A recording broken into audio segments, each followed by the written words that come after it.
Today's reading of Raising Maidens of Virtue, Chapter 1. Chapter 1. The Fence Dwellers.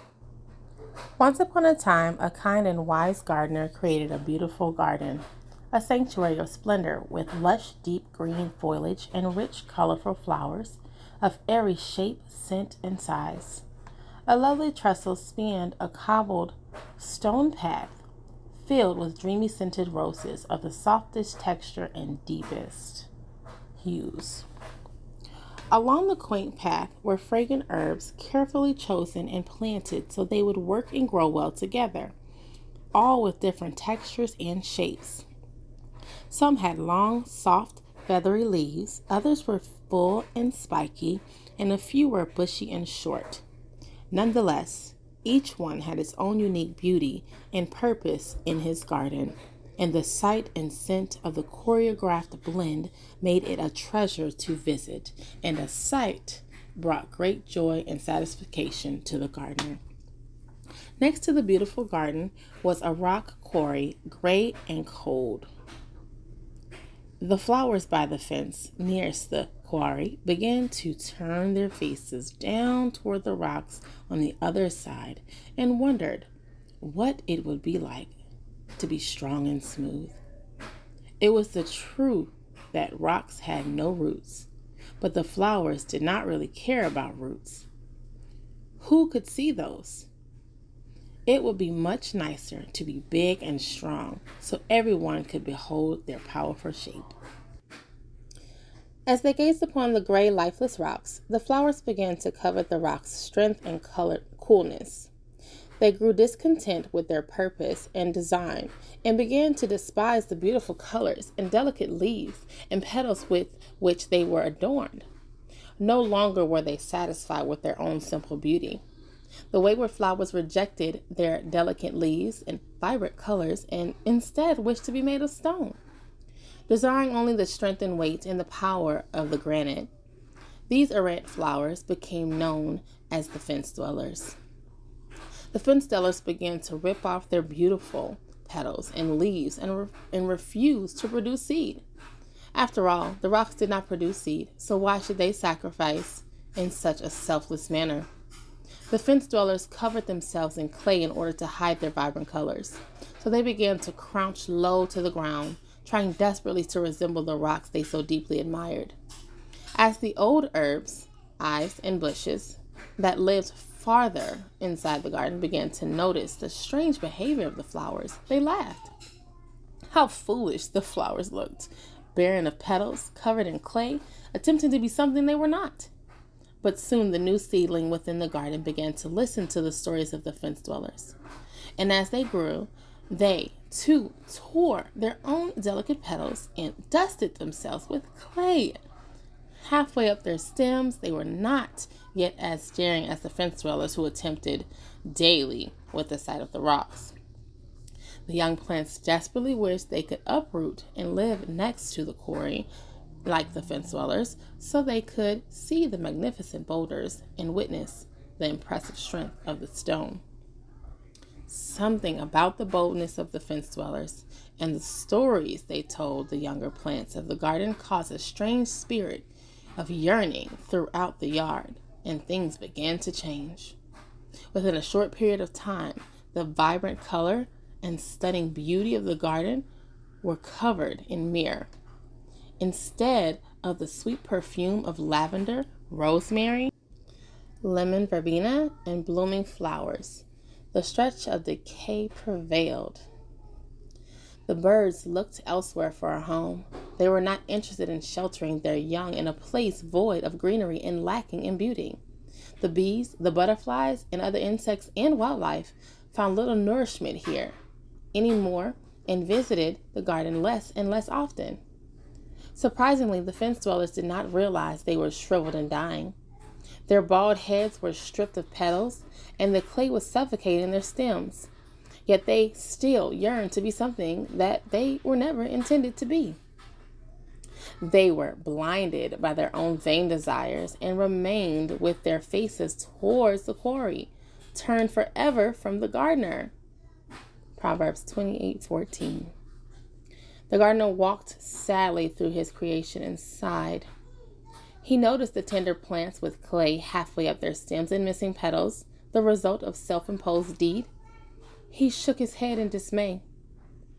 "Why have you covered yourselves in clay and removed your petals?" cried the gardener. "I have created you in the way of my choosing, for my own purpose, but you have rejected my ways and set your eyes upon foreigners and have adorned yourself in mud and grime. You have ravished and exposed your own bodies. Do you not know that you belong to me? This is wicked and foolish deed. You have mutilated the fence dwellers and have followed after those preferring death. They have chosen cold and hard barrenness over the true beauty of a warm and tender life-giving existence. Do not attempt to mimic those of the quarry or their followers, those who never belonged to me. There you will find only death and desolation." The plants of the garden shriveled and hid their faces. However, the fence dwellers did not hear the words of the gardener, for they were no more. The plants who belonged to the gardener solemnly watched as the last remnant of the fence dwellers' decomposing stems blew quietly over the fence to the rest upon a large boulder. Here, the scorching sun would finish the job of destruction until nothing remained. Proverbs 24:19-20. Joy in the morning. The gardener turned to his creation tenderly. Silently, a raindrop landed on the fragile leaf of a basil plant. 3 more brushed the buds of a rose bush. Soon a torrent of raindrops poured from the sky, cleansing and refreshing the filthy clay-covered plants. The dandelions wept with joy as the lovers of self repented and turned to the gardener forevermore.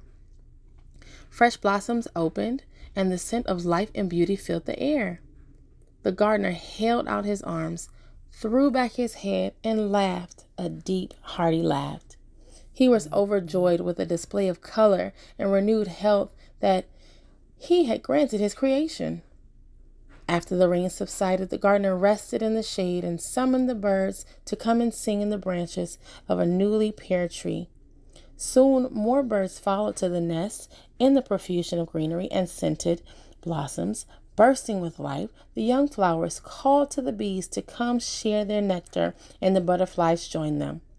From that day forward, the plants rejoiced in who they were and did not desire to be anything other than what they were called to be. Their only desire and purpose was to please the gardener and cause him joy forever. Share your heart. Who are the fence dwellers? What do they have in common with many young people in the world today? Why were the fence dwellers uninterested in whether or not they had roots? How is this similar to someone who is unconcerned over the state of their own soul? Discuss why fence dwellers may have not been interested in producing seed. See Exodus 1:7, Psalms 128, 3-4. How did the discontentment of the fence dwellers affect the younger plants and flowers of the garden? Have you ever been affected in a similar manner by those who were not seeking God? Why do you think the younger plants only tore their petals slightly and covered themselves in clay halfway with the fence dwellers ripped off their petals and leaves and completely covered themselves in clay? Mothers, do you see any areas where your younger maiden dabbles in forbidden activities? Music, clothes, rules, moral choices? If so, discuss the possible effects of this behavior by considering the overall appearance and condition of the garden. How does this story remind you of the way that modern people sometimes try to emulate the world? Do you see yourself in this story at all? Discuss with your mother ways to keep your face turned to the gardener instead of the quarry. The gardener is Yah. Read Romans 12:1-2. Discuss what reasonable service means and what it means to present ourselves as a living sacrifice to God. Read and discuss the following scriptures: Psalms 37:1-6, Matthew 6:24, 1 John chapter 2 verses 15-17, Romans chapter 1 verse 21, Romans chapter 8 verses 5-8, 1 Peter chapter 1 verses 14, Ephesians chapter 5 verse 7-11, Book of Revelations chapter 18 verses 4-5. Prayer.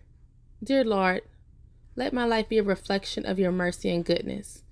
Allow a lovely and gentle spirit to shine forth from me. Make my countenance properly express your boldness. Keep me from attempting to glorify myself and help me to instead glorify you in all that I do, wear, and proclaim.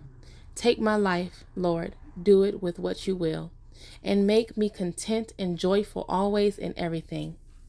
Amen.